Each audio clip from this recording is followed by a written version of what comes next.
Kanalımdan ve mutfağımdan herkese merhabalar. Kanalıma hoş geldiniz. Bugün sizlere dışı çıtır çıtır, içi tel tel, yumuşacık katmer tarifiyle geldim. Bütün püf noktalarıyla anlattığım videomu sonuna kadar izlemenizi önemli rica ederek sizleri çok bekletmeden hemen tarife geçiyorum. Tarifim için ilk olarak yoğurma kabıma 2 bardak ılık süt, 1 tatlı kaşığı kadar tuzu aldıktan sonra karıştırıyorum. Şöyle bir karıştırdıktan sonra göz kararı olacak şekilde yaklaşık 3 bardak kadar un ekledim. Unu ekledikten sonra kaşık yardımı ile yoğunlaşıncaya kadar karıştırıyorum. Hamur yoğunlaştıktan sonra kaşığı çıkartıp elimle yoğurmaya devam edeceğim. Bu arada ben tarifi sütle hazırladım. Dilerseniz su ile de hazırlayabilirsiniz. Ayrıca birçok katmer tarifine yine kanalımdan ulaşabilirsiniz.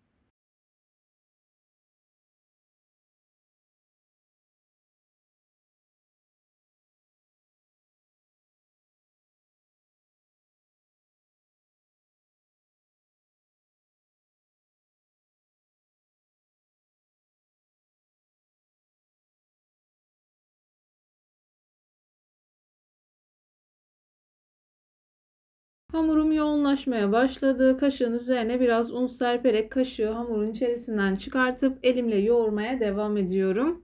Bu tarz tarifler yaparken dikkat etmeniz gereken en önemli nokta özlü ve güzel bir hamur yoğurmaktır.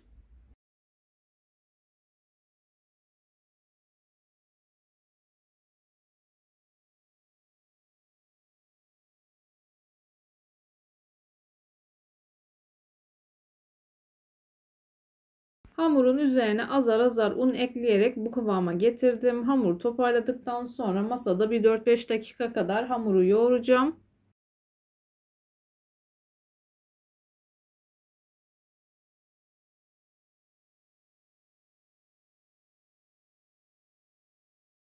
Masada çok fazla un ekleyerek hamurunuzu sertleştirmeyin. Ben masada kullandığım unla birlikte 5 bardak kadar un kullandım. Unun markasına ve kalitesine göre değişkenlik gösterebilir. Lütfen kontrollü ekleyin.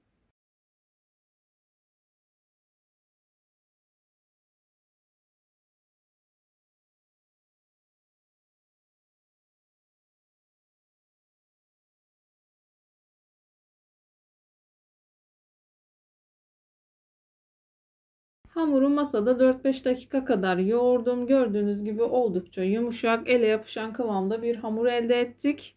Hamuru bu şekilde kapalı bir saklama kabının içerisine alıyorum. Dilerseniz buzdolabı poşetinin içerisine de alabilirsiniz. Hamurumu yaklaşık 20 dakika kadar dinlendirdim. Eğer vaktiniz yoksa 10 dakika kadar dinlendirmeniz de yeterli olacaktır. Hamuru bu şekilde içerisinden çıkartıyorum. Hamuru toparlayıp silindir şekline getiriyorum. Silindir şekline getirdiğim hamuru göz kararı olacak şekilde parçalara ayırıyorum.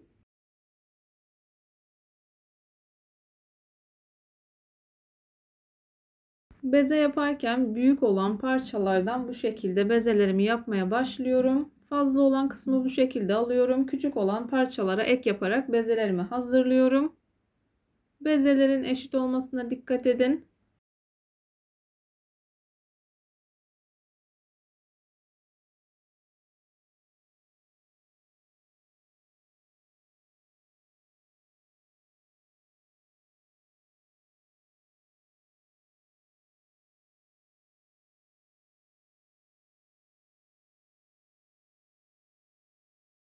Bezelerimi hazırladım. Üzerini streçle kapattım. Bu şekilde 10 dakika kadar dinlendiriyorum ki daha rahat bir şekilde açılsın.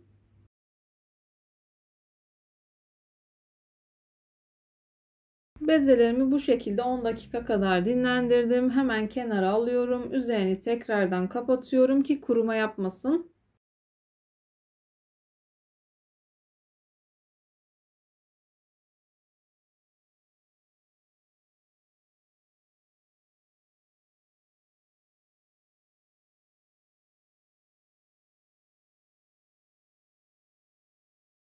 Bezeleri kenara aldıktan sonra üzerini kapattım. Hemen hızlı bir şekilde ilk bezemi açmaya başlıyorum.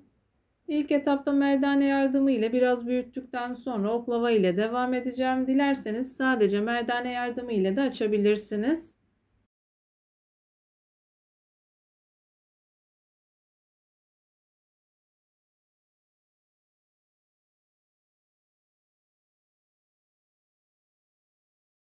Ben hamurumu açmaya devam ederken hemen hızlı bir şekilde hazırladığım yağ karışımından bahsetmek istiyorum. Yağ karışımı için yaklaşık 100 gram kadar tereyağının içerisine 100 gram kadar vita yağı kullandım. Vita yağını eklememin sebebi vita yağı içerisinde su barındırmadığı için çok daha güzel oluyor katları. Ayrıca sadece tereyağı, sadece margarin, sadece sıvı yağ ile de katmer tariflerini hazırlayabilirsiniz. Videonun altındaki açıklama kısmına sıvı yağ ile hazırladığım katmer tarifini ekleyeceğim. Dilerseniz sıvı yağ ile hazırladığım katmer tarifini izleyip deneyebilirsiniz. Gerçekten çok sevildi ve çok beğenildi. Hamurumu yeteri kadar açtım. Hemen hazırladığım yağ karışımından sürüyorum. Yağın bu şekilde yoğun olmasına dikkat edin. Çok fazla ısıtmayın. Biraz ısıtmanız yeterli olacaktır. Sadece tereyağı kullandığınız zaman da bu şekilde hazırlayın. Her yerine gelecek şekilde güzelce sürdükten sonra elimle biraz un serpiştiriyorum.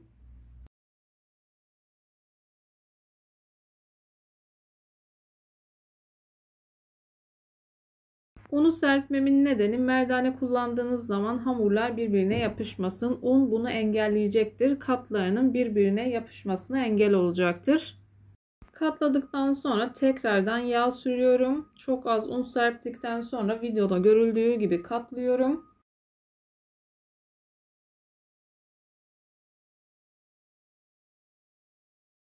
Katmeri bu şekilde hazırladıktan sonra hemen kenara alıyorum. Üzerinin açık kalmamasına dikkat edin. Hızlı bir şekilde bir tane daha hazırlıyorum. Yağladım, çok az un serptim, daha sonra katladım. Tekrardan yağ sürüyorum.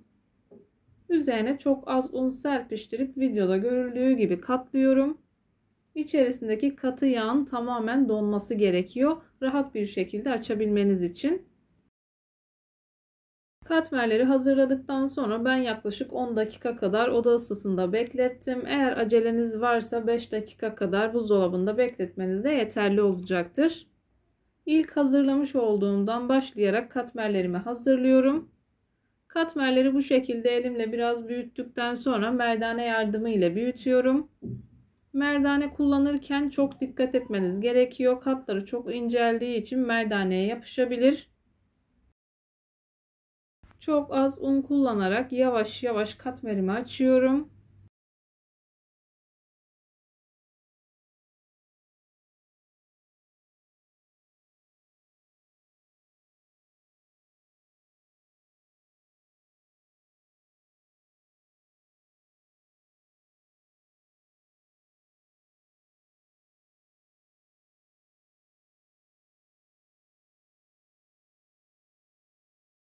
Hemen hızlı bir şekilde bir tane daha açıyorum. Gördüğünüz gibi oldukça sertleşmiş.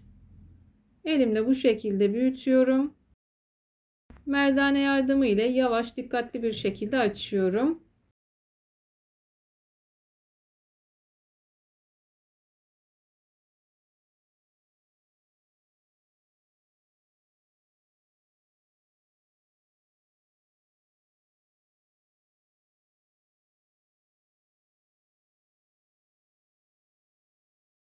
Katmerlerimi açtım. Üzerine temiz bir sofra beziyle örttüm. Daha sonra bu şekilde tavamı ocağımın üzerine aldım. Isıttıktan sonra altına biraz yağ sürdüm. Hazırladığım katmerleri teker teker pişirmeye başlıyorum.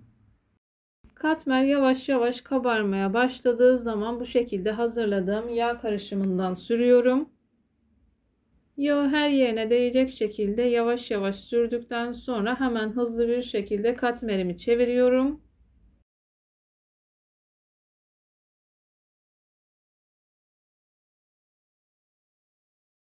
Katmeri birkaç kez çevirerek pişiriyorum ki içerisine hava dolsun ve katları tek tek açılsın. Kenar kısımlarına bu şekilde bastırıyorum. Gördüğünüz gibi kabarmaya başladı. Bu aşamadan sonra tekrardan çevirdim. Bu arada ben ocağın en büyük gözünü kısık ateşten biraz daha yüksek bir ateşle pişiriyorum. Ara ara altını yükseltiyorum ki katmerin içerisine hava dolsun. Birkaç saniyeliğine açıyorum. Daha sonra tekrardan ocağın altını kısıyorum. Bu şekilde kontrollü bir şekilde pişirmeye devam ediyorum. Gördüğünüz gibi muhteşem bir şekilde kabardı. Katmerleri aynı şekilde pişirmeye devam ediyorum. Videolarımda yapmış olduğum tariflerin elimden geldiği kadarıyla püf noktalarını vermeye çalışıyorum. Ama yine de aklınıza takılan herhangi bir şey olursa yorumlara yazarsanız gördüğüm zaman sizlere dönüş sağlarım. Yine aynı zamanda videonun altındaki açıklama kısmına malzeme listesini tam not olarak ekleyeceğim. Dilerseniz oradan da bakabilirsiniz. Gördüğünüz gibi ikinci katmerim de çok güzel bir şekilde kabarıyor. Hemen bu şekilde kontrol ediyorum. Hızlı bir şekilde diğerlerini de pişirdikten sonra hemen doku testine geçeceğim.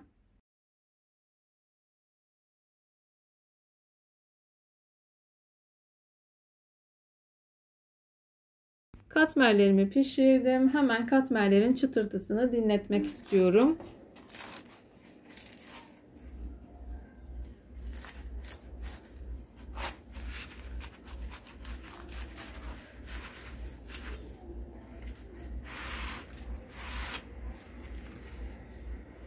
Katmerleri bu şekilde hazırladığınız zaman dışı çıtır çıtır, içi tel tel oluyor. İlerleyen dakikalarda bütün katlarını tek tek göstereceğim. Şu anda çok sıcak olduğu için biraz ayırırken zorlandım.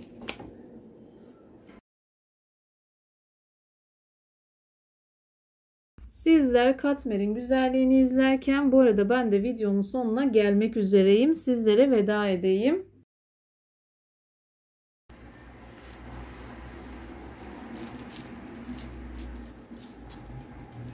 Bir videonun bir tarifin daha sonuna geldim. Umarım tarifimi beğenmişsinizdir. Tarifimi beğendiyseniz beğenmeyi, kanalıma hala abone değilseniz bu videodan sonra kanalıma abone olmayı, bildirim zilini açmayı lütfen unutmayın. Kendinize ve sevdiklerinize çok iyi bakın. Başka bir tarifte, başka bir lezzette görüşmek üzere. Hoşça kalın. Allah'a emanet olun.